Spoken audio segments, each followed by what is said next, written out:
পঞ্চায়তৰ নিৰ্বাচনৰ দিন যিমানে চমু চাপি আহিছে সিমানে যেন নিৰ্বাচনী প্ৰচাৰ তুংগত উঠিছে। কি শাসক কি বিৰোধী সকলোৱে ভোটাৰৰ মন জয় কৰিবলৈ উঠি পৰি নামিছে। বিলাসীপাৰা সমষ্টিৰ অন্তৰ্গত ফলিমাৰী গাঁও পঞ্চায়তত কংগ্ৰেছ দলে অনুষ্ঠিত কৰে নিৰ্বাচনী প্ৰচাৰ সভা। সভাত উপস্থিত থাকে অসম প্ৰদেশ মহিলা কংগ্ৰেছ কমিটিৰ সভানেত্ৰী মীৰা বৰঠাকুৰ। মীৰা বৰঠাকুৰে কংগ্ৰেছ দলৰ ফলিমাৰী জিলা পৰিষদৰ মনোনীত প্ৰাৰ্থী ৰেজিনা আহমেদ আৰু আঞ্চলিক পঞ্চায়ত সদস্য সাগৰিকা ৰায়ৰ হৈ চলাই নিৰ্বাচনী প্ৰচাৰ। বিজেপি চৰকাৰক তীব্ৰ সমালোচনা কৰাৰ লগতে প্ৰকৃত মুছলমানে বিজেপিক ভোট দিব নোৱাৰে বুলি উল্লেখ কৰে। কাৰণ বিজেপিয়ে মুছলমানৰ ওপৰত কেতিয়াবা বুলডোজাৰ চলাই কেতিয়াবা আকৌ দাড়ি টুপি লুংগি লৈ তুচ্ছ তাচ্ছিল্য কৰে। ইফালে ফলিমাৰী জিলা পৰিষদৰ কংগ্ৰেছ দলৰ মনোনীত প্ৰাৰ্থী ৰেজিনা আহমেদে ৰাইজৰ বিপুল সঁহাৰি লাভ কৰিছে বুলি উল্লেখ কৰে।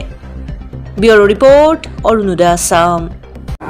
আজি আমাৰ ফলিমাৰীত এখন নিৰ্বাচনী সভাৰ আয়োজন কৰা হৈছিল। তাত কমিটিৰ সভানেত্ৰী মীৰা বৰঠাকুৰ বাইদেউ আহিছিল। আপোনালোকে দেখিছে আমাক ৰাইজে বহুত সঁহাৰি জনাইছে। মই ৰাইজে যদি মোক ভোট দি জিকায় তেন্তে মই ৰাইজৰ ভোটৰ সন্মান ৰক্ষা কৰিম আৰু মই চৰকাৰৰ যি আঁচনি আহে মই সমবণ্টন কৰিম। জাতি ধৰ্ম ভেদাভেদ নকৰি মই বণ্টন কৰিম।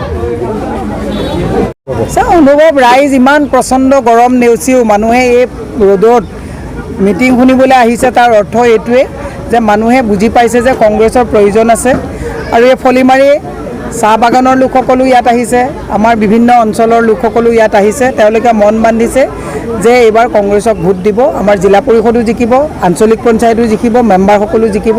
মোৰ বিশ্বাস যে এইবাৰ আমি ভালকৈ নিৰংকুশ জিলা পৰিষদ ইয়াত আমি গঠন কৰিব পাৰিম বুলি মোৰ এটা মনে হয়। চাওক, আমিনুল ইছলাম ডাঙৰীয়াই প্ৰশ্ন আমাক কংগ্ৰেছক উভতি ধৰিব নালাগে। তেওঁলোকৰ যিটো দলৰ মুৰব্বী তলা চাবিয়েই ক'ৰবাত ৰকিবুল হুছেইনে উলিয়াই পেলাই দিলে।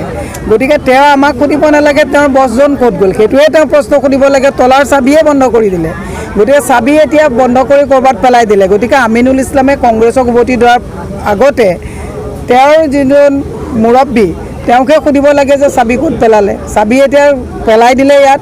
হিমন্ত বিশ্ব শৰ্মাই চাবি নাইকিয়া হোৱা দেখি ত্ৰাহি মধুসূদন দেখি পেলাই আবুল তাবুল বকা আৰম্ভ কৰিছে আৰু এতিয়া হিমন্ত বিশ্ব শৰ্মাৰ চোতালপি মতে তেওঁলোকে কামবিলাক কৰি আছে। গতিকে আমিনুল ইছলামে কংগ্ৰেছক কটাক্ষ কৰাৰ আগতে এই হাটচিঙিমাৰীৰ পৰা মানকাছাৰ ৰুটটো বনোৱা কথাটো তেওঁলোকৰ চিন্তা কৰকচোন। আমি কেইটা কেণ্ডিডেট দিলোঁ নিদিলোঁ এইটো বিষয়ত তেওঁ ইমান মনোনিৱেশ কৰিব নালাগে, ৰাস্তাটো বনাওক।